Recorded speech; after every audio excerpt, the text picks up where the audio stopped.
Even as the Iran-Israel row is escalating, also another row is escalating between Kenya and Somalia. And this is what is on the front page of the Daily Nation if you've not really grabbed a copy today, or you will do that later.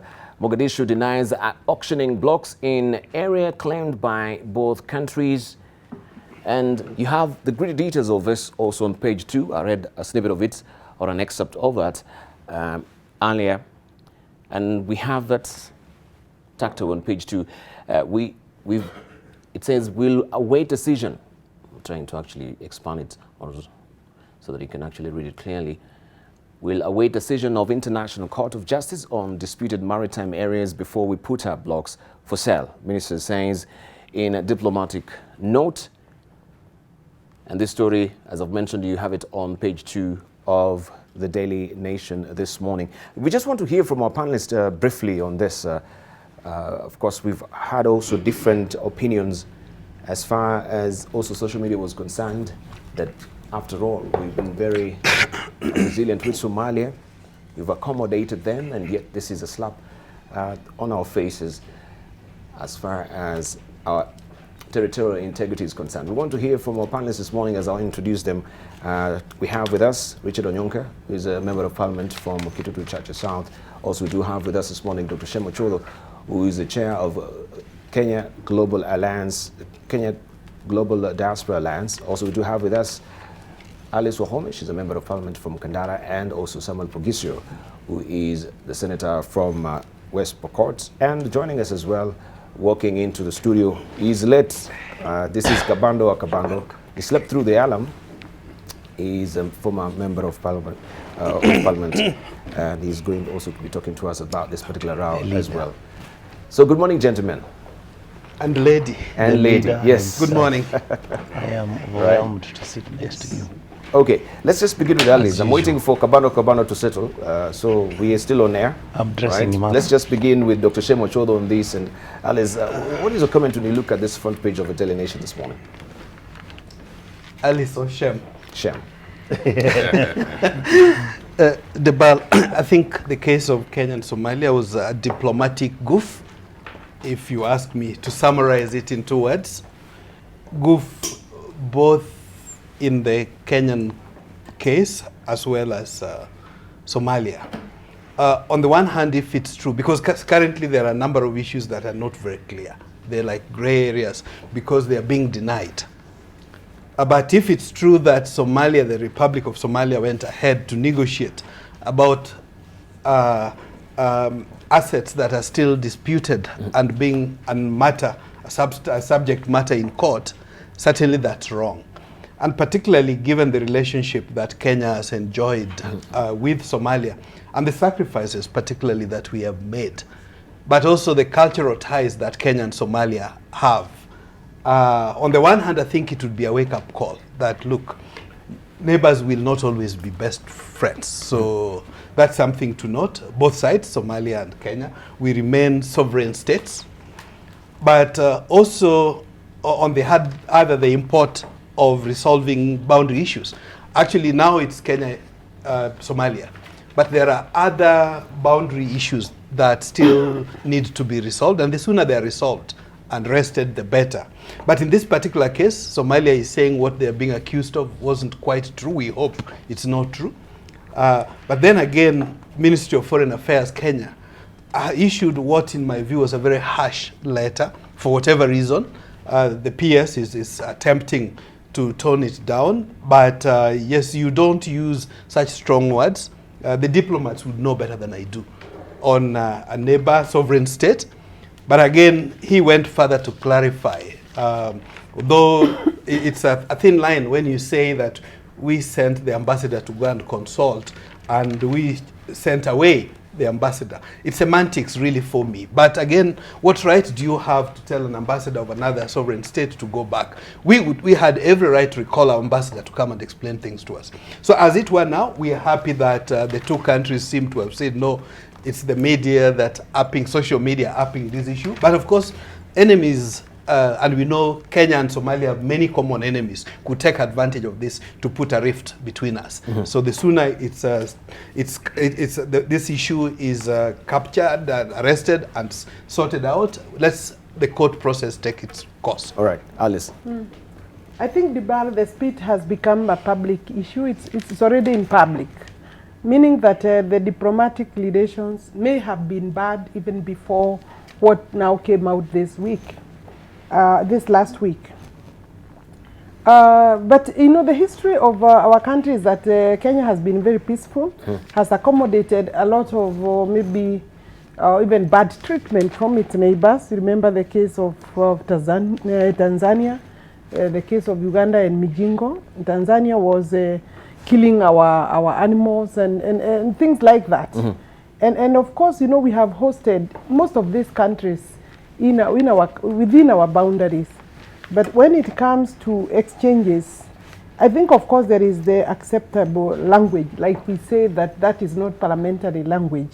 However, it may have been ongoing for a long time. And you see, when you see people like now, almost like conflict situation, it's obvious that there has been tug and push and shove for the two countries. It's not unusual to send an ambassador away from your country. It has happened before. And even to recall your own representative in another country. So, however, I think Kenya needs to, I think I want to support that we must be firm. We must be firm. We have seen even cases where Kenyans have been beaten up very badly. There is a way that our good manners have been taken for granted. Yeah. Don't you think, even looking at today's editorial cartoon in the Star, look at that, we have still Migingo, which is still a ticklish issue, has not been resolved as yet. And now we can see, if we look at that particular feat, this is the Kenya territorial integrity, and still we can see that the toe is touching on Migingo. This is where it is stretching. Now it is Somalia now, also embroiled in this territorial integrity. Why can't we resolve one issue with Migingo? This also has been a tinderbox waiting to explode, Somalia and Kenya as well. Do you think Somalia maybe jumped the gun, going ahead to auction as it is proposed, and now they've said they've totally denounced that they auctioned that? Maybe they have a wind of the judgment. You know, it's very funny that they would want to jump the gun. So maybe they know something. Right. Onyonka, you think they're overreaching? I think, I don't know where I start, but I'll try my best to look at it maybe from a slightly different approach. When diplomatic issues come up, you do not necessarily look at them from that singular issue that you see presented to the public. For example, there are elections taking place in Somalia, and the belief I have is that the statement which came out of Somalia and the reaction of the Somali government is basically based and supported by the fact that those elections are showing that Famajo, who is running, and the opposition may have been touting one side as being weak and not defending Somali integrity, and therefore they need to come up with an approach which would then show that actually Somalia is an independent state and Somalia is a country that can continue in itself. I would want to support what my colleagues have said. The issue in Somalia today is actually, if anything, to me, diplomatically embarrassing. Number one, Kenya has invested heavily in Somalia. We went there with the support of AU and the United Nations. Kenya has been holding the fort for close to 6 years. We have lost Kenyan members of the defense forces. If anything, this is a matter that the Somali government should have looked at in terms of how has Kenya behaved towards Somalia until now to the Somali government. We have made sure that the Somali government maintains its integrity, the sovereignty is taken care of. Like Honorable Dr. Ichuodo has said, we have got cultural ties because of the Kenya-Somali community and Somalis themselves, who have always made Kenya the either entry point or exit point to their country. And to a large extent, this matter should have been handled a little bit better. Again, the reason why it should have been handled better is because the case is with the International Court of Justice. This case started 10 years ago, where the Somali government then, from the government of Sheikh Sharif, who was the president in 2008, 2009, he had actually brought this matter, which is a legitimate matter, which was there are blocks within the East African region and within the African continent, which, if you would care to bear with me, they are listed under L1, I mean L21, 22, 23, 24. These are the 4 blocks which total about 260 square kilometers, which have got, presumably, it has been said, huge amounts of oil and huge amounts of gas. But those blocks do not include our own blocks which have got that gas and what Somalia has. It is just that we are actually disputing for that boundary in that region. And this is a case which is with the International Criminal Court. I mean, with the International Court of Justice, sorry. So, Somalia as a country should have been more reasonable in handling this matter because of our history, because of our economics, and because of our history, political history. And we should have handled it as the Kenyan government. Some people will say that Ambassador Macharia rushed on to issuing the declaration that we are withdrawing our ambassador and that the Somali ambassador is being kicked out of Kenya. I think we a little bit rushed it, but at the same time, this is a matter that was actually, as I've said again, I'm just repeating myself, if anything, was embarrassing the Kenyan state. Right. Yes. Pogisio. Yes, first of all, I think it was a lot of reactionary response, whichever side. And I do believe that we kind of surprised the citizens. The citizens have been given this rosy picture of friendly countries. Yes. And very friendly presidents and leaders.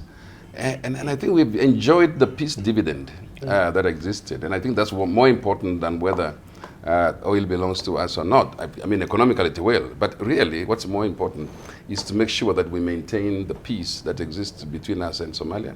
And the overarching, the corresponding responsibility that Kenya has over Somalia.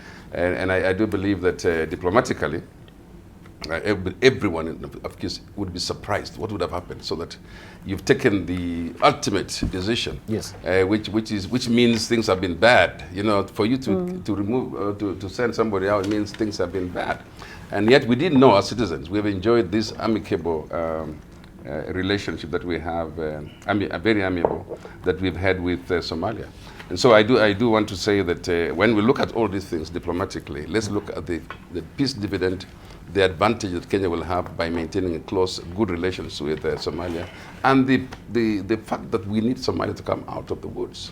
And Kenya is responsible for that. A stable Somalia would be good for us. So I think that whatever it takes, maybe if there was a goof at that level, we should use another level, maybe a higher level, to bring back the relations that exist. And I think the President probably should intervene in this one.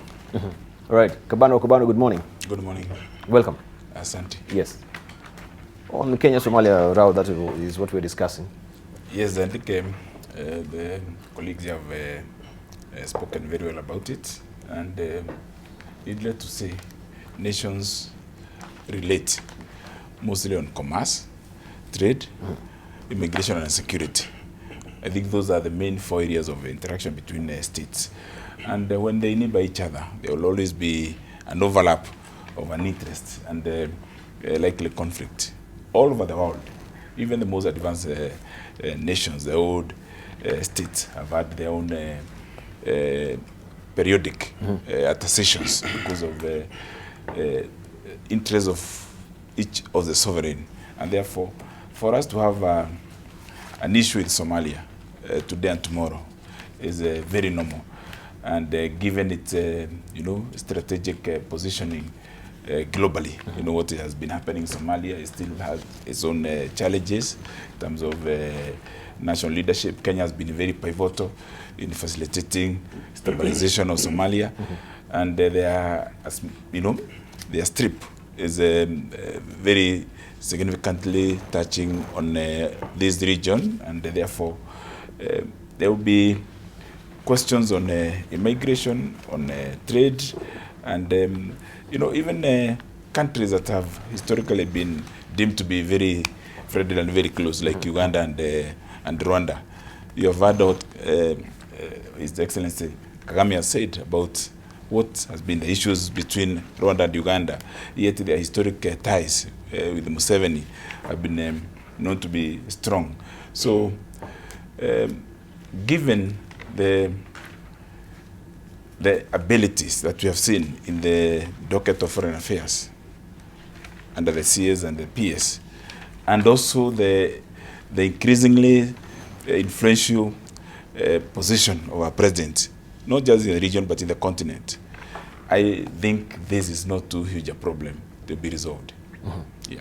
Oh, does it bring to bear also the issue of Migingo that we need to be talking about? Because even that has not been resolved for the longest time ever, since Kibaki's regime. Briefly, Dr. Shemochoro. Debarl, I think it does, maybe before I even leave Kenya, Somalia. Word has it, I'm not certain, that the president of ICJ at the moment is a Somalian. If that be true, I think it's important that when the matter of Kenya versus Somalia comes to the table, that he recluses himself from hearing that matter, because he would naturally be conflicted.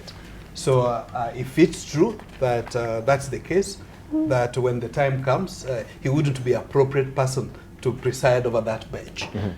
Having said that, in the case of Migingo, Debarl, this has been an outstanding issue for long, and it's important that our leaders take it seriously. Matters of territorial integrity are so key that they should not be glossed over. I think we have glossed over Migingo for too long. Yes. Fortunately, technology has advanced, has progressed so much.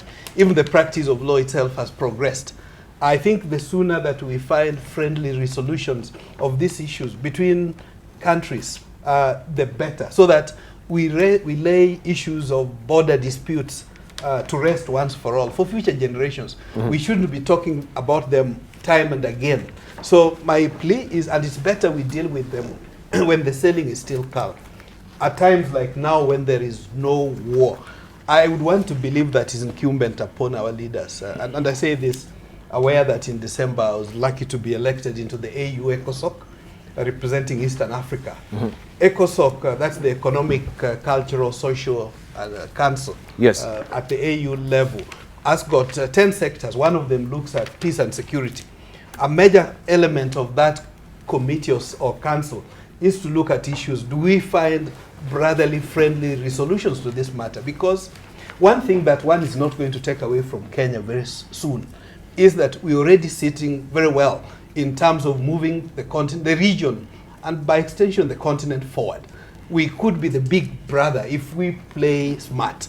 And I think so far the leadership is doing it very well. But let's take it a notch higher. Let's, if there is a way we can bring peace. And in this regard, allow me to talk a bit about my former boss, President Kagame. There's a warning bell is sounding that there's tensions between us and Uganda, which is a bit unusual, knowing the history that the two presidents, heads of state, have had. But yes, rather than... Between who and Uganda? That is Rwanda. Uganda and Rwanda. Yes, not us. Yes, yeah. Between Rwanda and Uganda. There seems to be a problem. I think it's incumbent upon our elders, statesmen and elders, to find out how do we address these issues in a brotherly manner so that they don't escalate in full-scale war. Because if they did, we'll all be losers. There would be no winner at all. Right. On that note, we'll circle back with you, Richard Onyonka. We want to take a short break right now. It's 7 on the nose. And as we do that also, we have tweets which are rushing in. We have Jacob Abere Mtalala saying, this is... let me just begin with he says that they need to come in onto the table and have a solution than allowing it going viral in social media attacks by hashtag Kenya versus Somalia. Diplomacy and trade principles are the way to go. Also, we have Abdi Aziz Warsame saying our territorial maritime sea and land we will never sacrifice with you. What you did, we shall see who will get the benefits of the consequences. Also, we have Abdallah Mdamo saying Kenya helping bring stability in Somalia. Then Somalia turning against Kenya is an example of a man educating a woman. And after graduating, she runs into the arms of another man. And we have Mr. Kubs saying, I think Somalia is being very honest here. Kenya is very gluttonous. This is Mr. Kubs alluding to that as well. Their comments, not ours. We take a short break right now. When we come back, of course, we shall continue with this and a lot of other issues also as far as the current state of play in politics is concerned. Don't go away. Welcome back. You're watching This Is The Point here on AM Live. We continue with the conversation on Kenya and Somalia diplomatic row that is escalating right now. And before we took a short break, it was also on the tongue of Honorable Richard Onyonka to say something. Yes, I was just going to bring in a very small point. Yes. that I think, and this is purely because I've worked with the Ministry of Foreign Affairs before.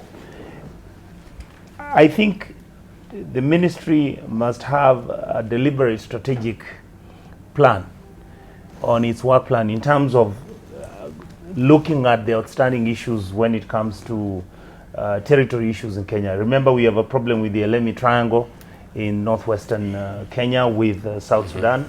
We've been having an issue with Migingo, of course, which you have raised, and now we are having an issue with Somalia.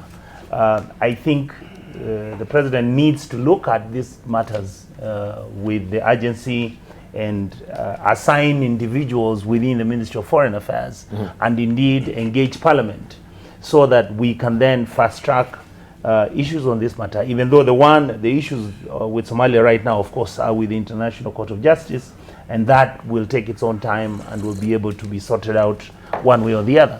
But I think the small issue of Migingo and the other issue of the Elemi Triangle are issues which I think the Jubilee government, or indeed President Uhuru Kenyatta, and now because of the handshake and with Prime Minister Raila, I think they need to fast track these issues. For example, I know that Raila is very influential in South Sudan, and it will be easier for him to begin a discussion and engagement with Salva Kiir and make sure that this matter is resolved once and for all.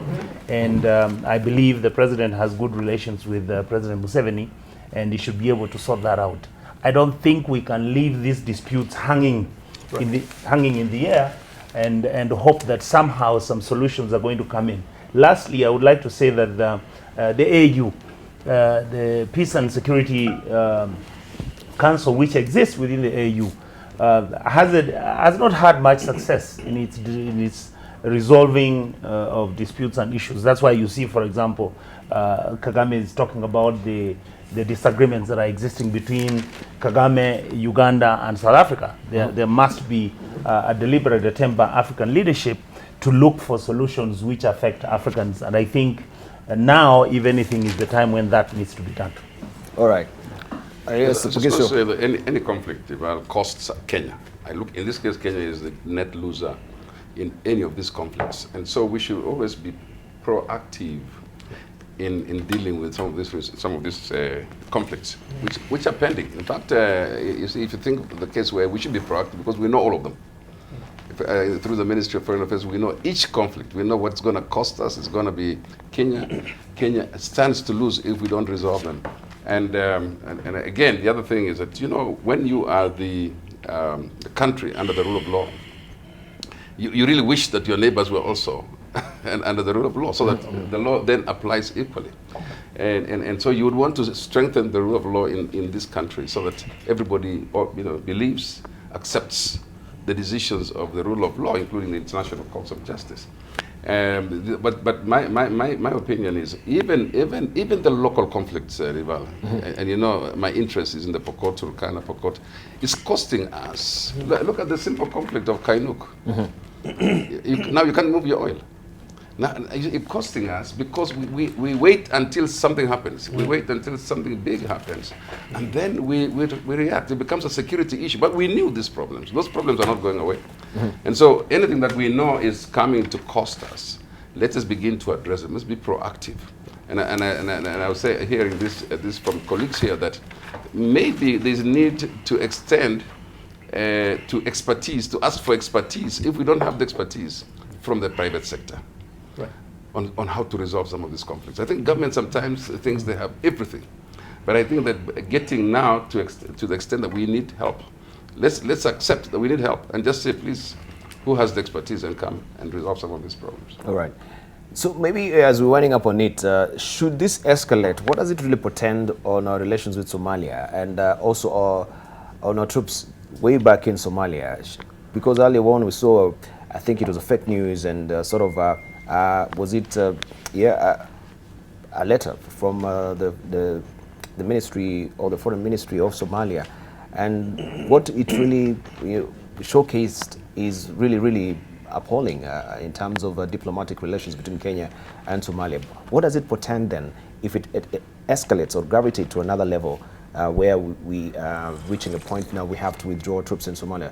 Do you foresee in any way such a scenario happening? Alice Wahome?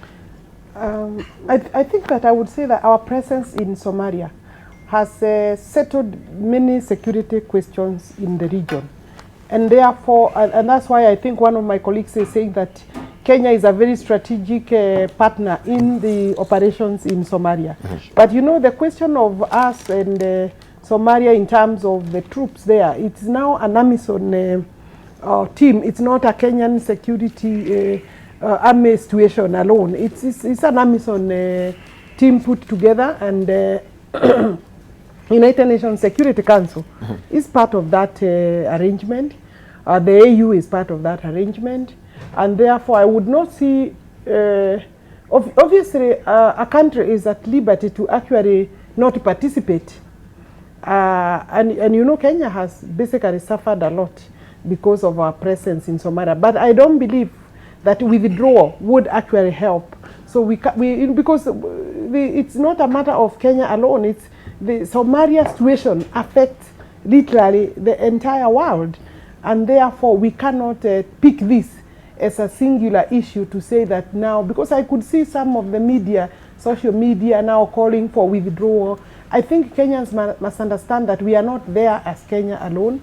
We are a strategic partner in the region, and we cannot watch and see, and considering that we are affected. Look at even the recent situation. The intelligence indications is that some of those people that hate the Dusit hotel came through the same boundary, and therefore I see our presence there remaining.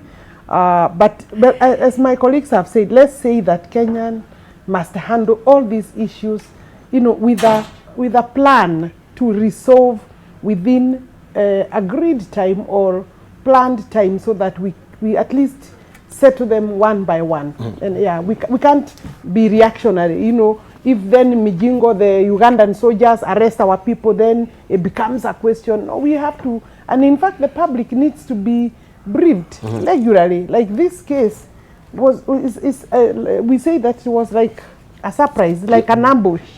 And I think that is not okay, considering where we are with Somalia. Resources have been spent in that country. So but they also need to reciprocate. Kenya is a peaceful country, and we had all our issues. I believe we have been very mature as the big brother or big sister. I'm sure my colleagues would like it to be the big brother. That's okay, but you know, it could be the big sister. The sisters look after brothers and sisters, but you know, brothers only look after themselves. But actually, to give my sister Alice comfort, you know, countries are always referred to as she. Yes. So, but perhaps equally important, Debarl, the aspect of withdrawal of KDF from Somalia is something that at some point we have to address. Obviously, we can also not withdraw without a plan. It's got to be tactful. I forget which AU rule it is, but I don't know whether it's AU or UN. But there is a provision which allows countries that are contagious to be exempted from providing their troops. You know, it's a bit easier for Uganda or Burundi to supply troops to Somalia without immediate threat. Unlike Kenya, who is an immediate next door neighbor. I think there is a law like that. But having said that, I'm among those who don't support unplanned withdrawal, tactical withdrawal over a period of time that's faced is something that we should bring onto the table. But of course, fully aware that that itself is not going to address our security, terrorist threats. Right. I think what we require more importantly is to also have national security reforms as an issue to be discussed. But equally important, I wanted to concur with my colleagues that let's be preemptive. Curative medicine is said is better than, preventive medicine is better than curative, rather than wait to treat it. But I wanted to move a notch higher and challenge even the other sectors, the private sector, the religious sector, you know, even the strike that we have of the health sector and so on. Rather than wait for it to explode when there are already signs that something is going to happen, let these multi-sectoral or groups come out early enough, including the businessmen in Somalia and Uganda and so on. Let's also work together with government, assuming government will be open to work with multi-sectors to resolve these issues. I don't think the issues we cannot resolve on the table. All right. We should be winding up on it unless Onyonke have something to say. I would like to just raise two issues. Debarl, one, we need to realize that Kenya is actually a regional country, a regional power. We're a country that when anything small happens within this region, it affects all the other East and Central African countries. I believe that the presidency and particularly the executive needs to realize that it is true. We must have a capacity of having national preemptive security arrangements in place. There are issues which we may not be able to deliberate on TV as I'm speaking, but I think we need to rethink and we need to start re-engineering what indeed and truthfully what our capacity regionally is. Have we emasculated ourselves? Do we have enough capacity as an economic regional power, which is not supported by the same military capacity, which if there was anything happening, you see, in international diplomacy, you have to look at your economic power and juxtapose it with your military capacity for you to be able to have soft power. What is the truth about where Kenya is today? I think these are issues that we need to start re-engaging, whether it is domestic, like I heard my wonderful senator discuss about what is happening right now in Pokot and Marakwet. Why is it that in our country we are having these security issues recurring over and over again, even though there may be or may not be a related consequence of external issues which are coming up which involve security matters? Yes. Yes. Okay.